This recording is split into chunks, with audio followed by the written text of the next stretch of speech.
नमस्कार भक्तों, आप सुन रहे हैं आदर्श नारी सुशीला पार्ट 2। वह तत्काल रसोई घर में गई और देखा कि एक कागज़ की पुड़िया में धतूरे के बीज रखे हैं। उसने रसोइया से पूछा, आपने आज क्या खिला दिया जिससे खाने वाले सब बेहोश हो गए? रसोइया ने कहा, कुछ नहीं। सुशीला बोली, कुछ नहीं तो ये बेहोश कैसे हुए? आप सच्ची बात बतला दीजिए, नहीं तो आप पर कानूनी कार्रवाई की जाएगी।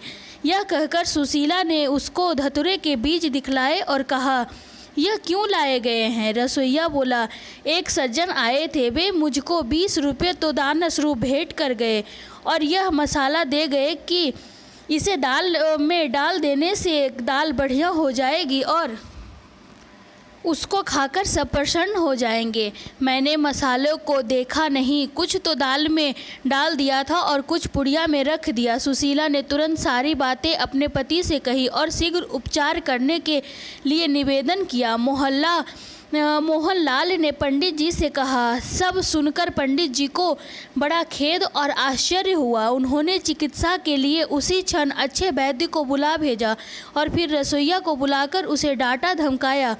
तुमने हम सबको मार डालने का विचार किया था, तुमको पुलिस में देना चाहिए। इस पर उसने उनसे क्षमा प्रार्थना की। तब पंडित जी ने उसको क्षमा करते हुए कहा, भविष्य में ऐसा काम कभी नहीं करना।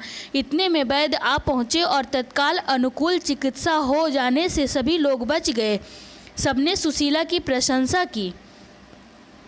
दूसरे दिन वे वहाँ से चल पड़े।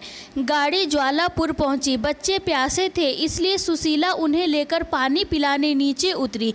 इतने में गाड़ी खुल गई और वह स्टेशन पर रह गई। घर के लोगों ने जंजीर खींची, पर वह बिगड़ी होने से गाड़ी नहीं रुकी।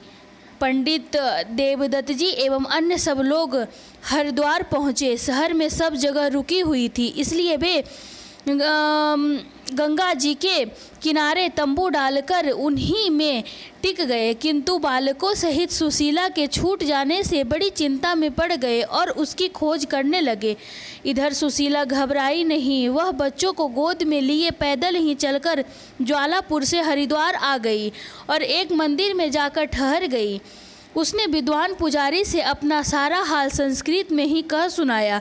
पुजारी जी पर उसकी विद्वता का प्रभाव पड़ा। उन्होंने उसको वहाँ ठहरने के लिए स्थान दे दिया।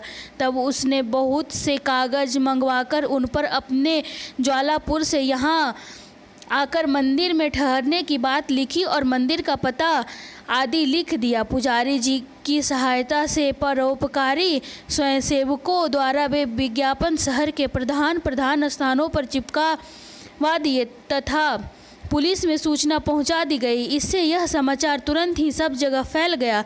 घर वाले खोज कर ही रहे थे, पता लगते ही मंदिर जाकर उसे ले आए। उसकी इस अद्भुत कार्य कुशलता और धीरता को देखकर घर वालों को बड़ी प्रसन्नता हुई।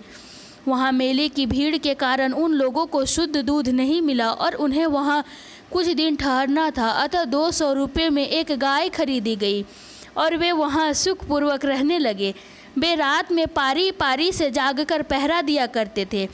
एक दिन की बात है, सुशीला का पहरा था। रात के 4 बजे थे। उस समय चोर आया और वह गाय को खोलकर ले जाने लगा। सुशीला बड़ी दूरदर्शिका थी, उसने पहले से ही